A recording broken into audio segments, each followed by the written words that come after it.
प्रिय संस्कृत मित्राण, नमः संस्कृता SDG classes पर मेघदूत की व्याख्या चल रही है और मेघदूत में उत्तर मेघ की व्याख्या चल रही है। अभी तक हम लोग 27 श्लोकों तक का वाचन कर चुके हैं और इस 27 में 3 श्लोक छोड़ दिए गए हैं। 2 श्लोक प्रक्षिप्त माने गए और 1 श्लोक था कि जो पूर्व मेघ में आया है और उत्तर मेघ में भी था, इसलिए उसको छोड़ दिया गया। आप पूर्व मेघ में जाकर उस श्लोक को देख सकते हैं। 3 श्लोक छोड़ दिया गया है। तो आपके उत्तर मेघ की किताब में यह क्रम संख्या बिगड़ी हुई होगी, तो हमेशा 3 एक्स्ट्रा जोड़ते चलेंगे तो संख्या वही आपको मिलती जाएगी। 28 में 3 जोड़ेंगे तो यह 31 हो जाएगा। तो आपकी किताब का 31 और 32वां श्लोक है। क्योंकि हमारे पाठ्यक्रम में नहीं है, एक था तो पूर्व मेघ में पढ़ाया जा चुका है और 2 प्रक्षिप्त थे, इसलिए उसको नहीं पढ़ाया गया। हाँ, चैनल को लाइक करें और अभी लाइक करें, क्योंकि बाद में आप भूल जाते हैं। तो आइए हमारे साथ वाचन करते हैं। मंदाक्रांता छंद है, 4, 6, 10 पर यति होगी, नहीं 4, 6 और उसके बाद 17 पर यति होगी, अर्थात 4 अक्षर, 6 अक्षर और 7 अक्षर पर। दूसरी प्रकार से कहें 4, 10, 17 अक्षर होते हैं। बोलिए हमारे साथ। अदेच्छामा विरह शयने सन्निषैणैर्कपार्श्वां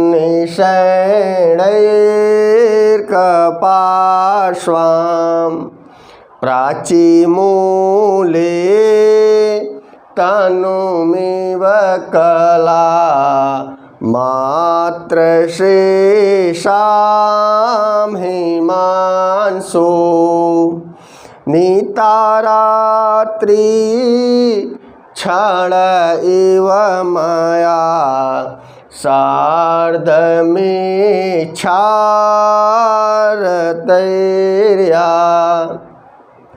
तामे ओष्णये विरह महतिं अश्रुभिर्यापयन्ति।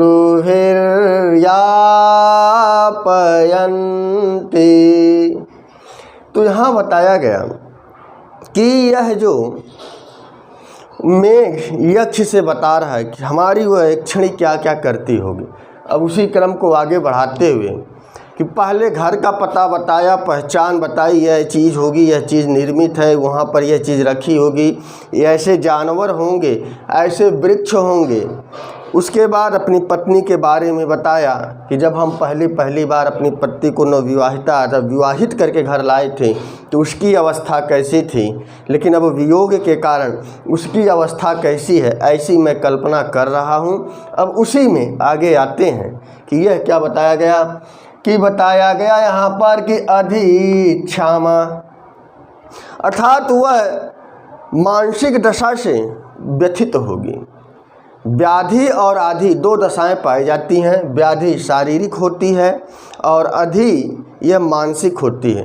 तो अधिक्षामा अर्थात मानसिक व्याधि के कारण, क्षामा माने दुबली हो गई है।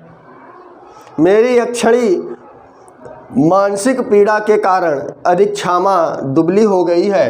विरह शयने, वह सोती हुई तुम्हें विरह की अवस्था में दिखेगी।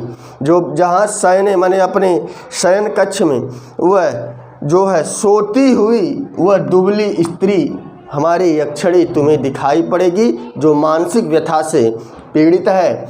और सन्निषैणी एक पार्श्वम, और वह एक ही करवट लेटी हुई मिलेगी। यह विरही स्त्रियों या विरही पुरुषों के लक्षण होते हैं कि जिस किसी को यदि प्रेम रोग हो जाए और वह अपनी प्रेमी यदि प्रेमिका से न मिल पाए, तो दोनों तरफ यही स्थिति होगी कि वह एक तो मानसिक उलझन होगा उनके अंदर, और मानसिक उलझन के कारण ही वह क्षामा हो जाएंगे। क्योंकि जब मानसिक उलझन होगा उनकी भूख पहले ख़त्म हो जाएगी।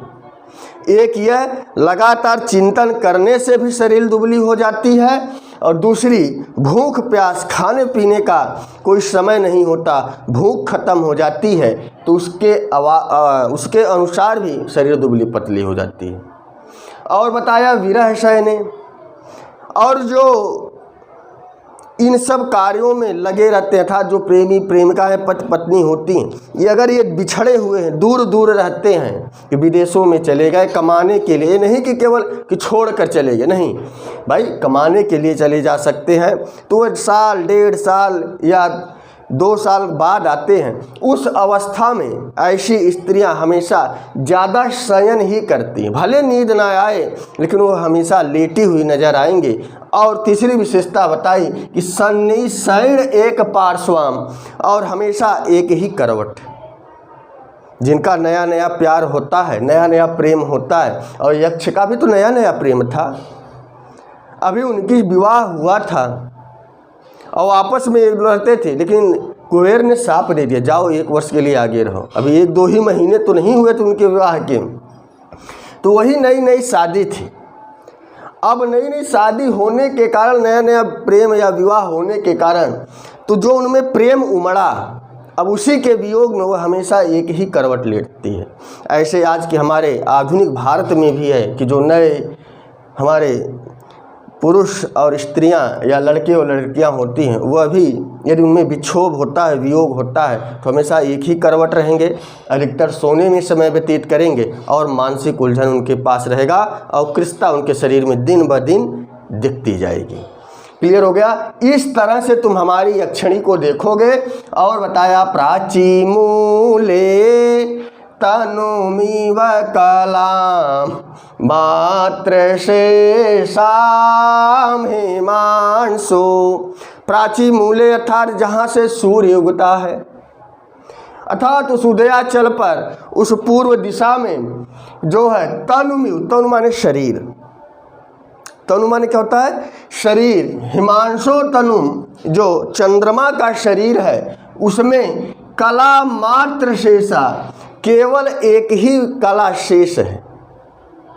आपने देखा होगा कि चंद्रमा का आकार कभी इस तरह से होगा, कभी जो है इस तरह से होगा, कभी जो है इस तरह से होगा, तो अर्थात एक ही कला बाकी है। इस तरह से तुम्हें हमारी पत्नी दिखाई पड़ेगी।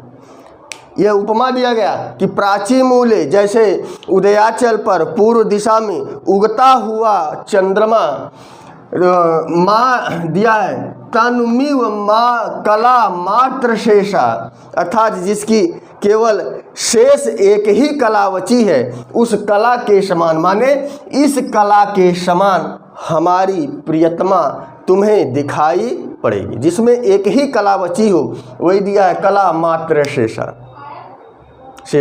जिसमें एक ही कला मात्र बची हो, ऐसे तनु माने ऐसे शरीर को तुम देखोगे। और दिया कि प्राची मूल्य, और जब सूर्य जहाँ से उदय होता है, वहाँ से यदि चंद्रमा उदय होगा तो उसकी आभा निश्चित ही मलिन होगी। जितनी चंद्रमा रात में चमक देगी उतना दिन में नहीं देगा। इसीलिए दिया प्राची मूल्य कि पूरब की दिशा से उगता, पूरब में तो सूर्य उगता है और सूर्य भी उगा है, और हमारी जो चंद्रमा है हिमांशु, ये भी वह भी उगा है, तो चंद्रमा वहाँ पर छिप जाता है। ऐसा लगेगा कि हमारी उस प्रियतमा के चेहरे पर थोड़ी सी भी कांति दिखाई नहीं पड़ेगी, और चंद्रमा की केवल एकमात्र शेष कला बची है, उसी कला के समान वह हमारी प्रियतमा दिखाई पड़ेगी। अब आ जाओ कि नीता रात्रे क्षण इव माया सार्ध में क्षारतैर्या। यहाँ बताया गया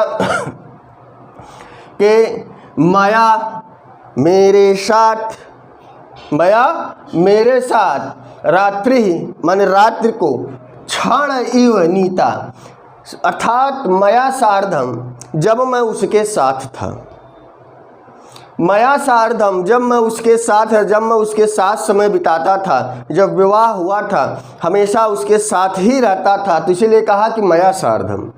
जब मैं उस अपनी यक्षिणी के साथ था, अपनी प्रियतमा के साथ था, तो इच्छा रथई, जो हम लोग रत क्रीड़ा में व्यस्त थे, जो अपनी इच्छा के अनुसार प्रेम या आपस में प्रेम व्यवहार की जो बातें करते थे, जो रत क्रीड़ा करते थे, जो काम क्रीड़ा करते थे, वह जो है रात्रि क्षण इव नीता, क्षण भर में व्यतीत हो जाती थी। कहने का तात्पर्य यक्ष कह रहा है मेघ से कि जब मैं अपनी उस यक्षिणी के साथ, अपनी प्रियतमा के साथ हमेशा जब उसके साथ रहता था, उसके साथ अपनी इच्छा के अनुरूप प्रेम व्यवहार करता था, उसके साथ रत क्रीड़ा आदि करता था, तो जो रात्रि होती थी कब व्यतीत हो जाती थी, इसलिए दिया क्षण, कब व्यतीत हो जाती थी पता ही नहीं चलता था।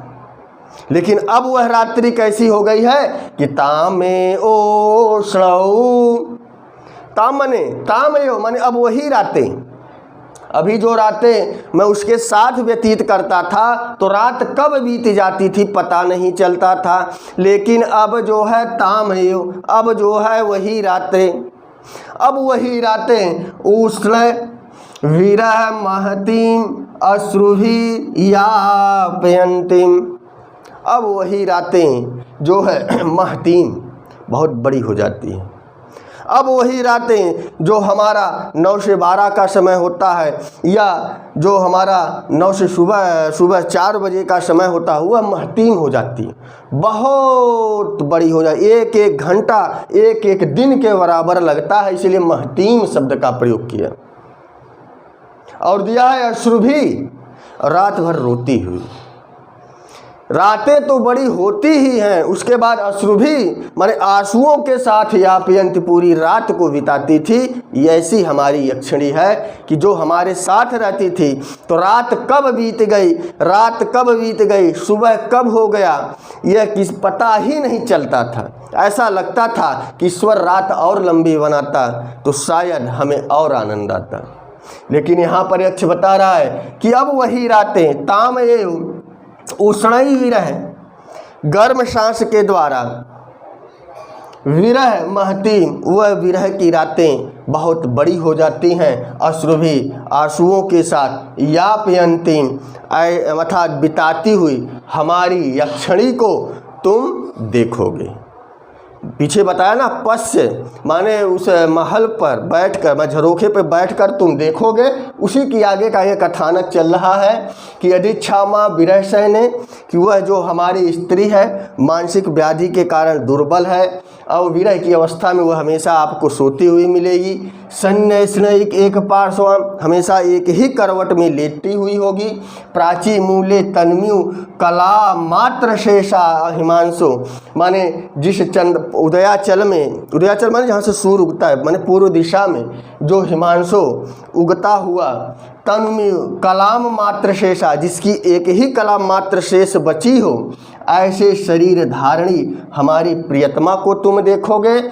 और नीताम रात्रे क्षण इव मया सार्धम, मेरे साथ बिताई गई इच्छा रतई, अपनी इच्छा के अनुसार जो रत क्रीड़ाएँ की गई, उस रत क्रीड़ा के द्वारा रात्रि क्षण इव नीता कब बीत जाती थी पता ही नहीं चलता था, अर्थात रातें क्षण भर में ख़त्म हो जाती थीं। लेकिन अब ताम एव अर्थात वही रातें उष्णई विरह महतीम, वही रातें अब जो है बहुत बड़ी बड़ी हो जाती हैं। उष्णई माने गर्म गर्म सांस छोड़ते हुए, अर्थात उष्णई विरह से शरीर का ताप बढ़ जाता है, वही दिया उष्णई विरह, गर्म श्वास को विरह की अवस्था में छोड़ते हुए वही रातें अब जो है बहुत बड़ी बड़ी हो जाती हैं और रात भर आंसुएं गिरते रहते हैं। ऐसी रात को यापयंती बिताती हुई वह हमारी यक्षिणी तुम्हें दिखाई पड़ेगी। क्लियर हो गया। तो यह श्लोक की व्याख्या रही। अब आते हैं अगले श्लोक पर। इसमें दिया गया कि पादानिंदो मृत शिशिरा जाल मार्ग प्रवेष्टान। यहाँ बताया कि जाल मार्ग प्रवेष्टान, जब तुम उस जाल मार्ग से मान खिड़कियों से या झरोखों से जब उसमें आप प्रवेश करोगे, हे मेघ, जब तुम उस जाल मार्ग से भवन में तुम प्रवेश करोगे तो अमृत शिशरान, जो आपकी अमृत रूपी हवाएं होंगी, वह पादान इंदो, वह इंदो माने होता है चंद्रमा और पादान माने होता है किरण। चंद्रमा की अमृत रूपी किरण जब तुम जाल मार्ग से प्रवेश करोगे तो उसके साथ साथ चंद्रमा की अमृत रूपी किरणें भी उसके कमरे में प्रवेश करेंगी। क्लियर हो गया पहली लाइन का। पादान माने किरणें, इंदोह माने चंद्रमा, अमृत शिशिरा माने जो ठंडी ठंडी हवाएं चलेंगी। और बताया कि जाल मार्गान प्रविष्टान, जब उसके जाल मार्ग से, झरोखे से, खिड़कियों से जब तुम मेघ अंदर प्रविष्ट होगे, जाल मार्ग से जब चंद्रमा की किरणें उसके कमरे में पड़ेंगी तो वह अमृत शिशिर, एक अमृत की तरह होगा। आप जानते होंगे कि रात्रि का जो चंद्रमा की किरणें होती हैं वो हमारे शरीर को ठंडक पहुंचाती, इसलिए अमृत शब्द का प्रयोग कर दिया गया। और दूसरी लाइन में बताया कि पूर्व प्रेत्या गतमभिमुखम सन्निवृत्तम तथैव, तथैव से पकड़ लीजिए, माने उसी प्रकार से, तथैव माने उसी प्रकार से, पूर्वम प्रीत्या माने पूर्व में की गई, प्रीत्या माने प्रेम को, जो गतम अभिमुखम जैसे ही वह गई, और अभिमुखम सन्मुख देखकर, सामने देखकर, सन्वृत्त लौट आई। अर्थ थोड़ा इसका कठिन लगेगा कि तथैव माने उसी प्रकार से, स्त्रियां माने जब वह यक्षणी चंद्रमा की किरणें जब उसके भवनों पर जाल मार्ग से अंदर घुसी तो वह यक्षणी जब उस चंद्रमा के सामने या उस चंद्रमा की किरणों के सामने आने का प्रयास की तो दिया है पूर्व प्रत्यय, माने पूर्व में भी वह इसी प्रकार जब हम उसके साथ थे तो जब चंद्रमा की किरणें इस पृथ्वी पर पड़ती थीं तो हम लोग उस चंद्रमा की चांदनी रोशनी में प्रेम भरी बातें करते थे, छतों पर चले जाते थे, बगीचों में बैठ जाते थे, अर्थात उस चंद्रमा की चांदनी के नीचे ही हम अपना प्रेम करते थे। लेकिन अब इसलिए तो पूर्व प्रत्यय दिया है कि पूर्व में की गई, पूर्व में क्या की गई कि हम जो यक्ष के साथ रहकर जब चंद्रमा की चांदनी किरणें पृथ्वी पर पड़ती थी, रात उजाली होती थी, तो उस रात उजाली में या तो हम उपवन में चले जाते थे या तो अपने घर की छतों पर चले जाते थे या घर की बालकनी पर चले जाते थे, और चंद्रमा की जो चांदनी किरणें पड़ती थी उसी में ही हम अपना जो है रति प्रेम आदि क्रियाएं करते थे। तो उसी दिया है गतम, तो इस समय वह विरह की अवस्था में है। और जैसे ही जाल मार्ग से पादान इंदो जब चंद्रमा की अमृत रूपी किरणें उसके कमरों में पड़ी तो वह भी गतम गई। कहाँ गई? उस चंद्रमा की किरणों के नीचे, माने खुले चांदनी के नीचे वह आई। और अभिमुखम, जैसे ही वह सन्मुख हुई चंद्रमा से, डायरेक्ट वह सन्मुख चंद्रमा की पूरी सीधी किरणें उसके शरीर पर पड़ी तो तुरंत लौट आई। कहने का तात्पर्य लौट क्यों आई? क्योंकि यह विरह की एक सबसे बड़ा यह दुष्प्रभाव है कि विरह की अवस्था में चंद्रमा की शीतल किरणें विरहियों में, विरहणियों में, कामनियों में, रमणियों में आग पैदा करती है। उन्हें ठंडी चीज़ें पसंद ही नहीं होती कि जो उनको शीतलता प्रदान करे। चंद्रमा की किरणें शीतलता प्रदान करती ही हैं, लेकिन विरहणी के स्त्रियों के शरीर पर पड़ जाएं तो आग उत्पन्न करती हैं। कवि का भाव यह है, लौट क्यों आई? क्योंकि चंद्रमा की शीतल किरणें जब उनको पड़ी तो उनको पहले वाला समय याद आ गया कि हमारे यदि जो है पप्पू के पापा होते तो बाहों में पड़े होते। तो वही चीज़ दिया है। क्यों लौट आई? क्योंकि वह चंद्रमा की किरणें उसे संतप्त कर रही थी, उसे जो है गर्म कर रही थी, अर्थात वह विचलित हो रही थी, क्योंकि पूर्व की घटनाओं को वह याद कर रही थी कि पूर्वम प्रत्यय। क्लियर हो गया? अब आ जाओ कि चक्षु खेदात सलीला गुरभी पाचम भी छा दयन्ते। पक्ष माने पलकें, पक्ष्म माने पलकें, चक्षु माने आँखें, खेदात सलिल गुरु भी, अर्थात जो उस यक्षणी की जो आँखें हैं, खेदात माने दुखपूर्व, सलिल गुरु भी, सलिल माने आंसुओं से, गुरु भी माने भारी हो गई है। उस हमारी यक्षणी की जो आँखें हैं, आँखों में जल भर गया, माने आँखें पानी से डबडबा गई हैं, इसीलिए सलिल गुरु भी, आँखें पानी से भर गई हैं। पक्ष माने पलकें, पक्ष भी छादयन्ति, अर्थात उसकी आँखों में उसकी पलकें पानी के कारण वजन हो गई हैं, मोटी हो गई हैं, अर्थात उनकी आँखों में जो है पच्छवी छादयंती सलिल गुरुवी, अर्थात सलिल के भारीपन के कारण उनकी आँखें ढक गई हैं, आँखें सूज गई हैं, ढक गई हैं। और बताया साभ्रेहन्यो स्थल कमलनिम प्रन प्रबोधान सोप्ताम। तो दिया है साभ्रे माने मेघ के, अहन्यो माने मेघाच्छादन, यहाँ लिख लीजिए मेघाच्छादन माने दिन हुआ हो, अहन माने दिन होता है, साभ्रे अहन्यो। तो यहाँ बताया गया कि जो मेघाच्छादन के समय सूर्य उग गया, कमलनियाँ खिल गई, कमल खिल गए, दिया ना स्थल कमलनी, यह भी एक प्रकार का कमल ही होता है। तो जो स्थल पर कमलनी होती हैं, एक जल कमलनी होती है। यहाँ स्थल कमलनी की चर्चा हो रही है, दोनों एक ही है, बस अंतर है कुछ भी नहीं है, स्थल पर है वह जल में है। आपको केवल भेद रखना है कि मेघाच्छादन के समय कि जब आकाश में बादल आ जाते हैं, जब आकाश में बादल आ जाते हैं तो स्थल कमलनी, जो स्थल की कमलनियाँ हैं, न प्रबुद्धा न सुप्ता, ना तो वह जागती है ना तो वह सोती हैं। अर्थात सूर्य की अच्छी किरण नहीं मिल पाई तो कमलनी पूरा खिल नहीं पाई और पूरा अंधकार नहीं हो पाया, इसलिए कमलनी पूरी तरह से फिर कली नहीं बन पाई, माने अर्ध विकसित रह गई। दिया ना साब्रेहन्नी स्थल कमलनिम न प्रबोधान सोप्ताम। जैसे मेघाच्छादन के समय कमलनी पुष्प ना तो पूरी तरह खिल पाती है ना तो पूरी तरह बंद हो पाती है, अर्थात वह अर्ध विकसित होती है। आधी कमल के फूल खिले रहते हैं मेघाच्छादन के समय, उसी तरह हमारी उस यक्षिणी के नयन दिखाई पड़ेंगे। एक तो आँखों में जल भरा है, आँखें सूज गई हैं और ऐसा लगेगा कि वह पूरी आँखें नहीं खोल पा रही हैं।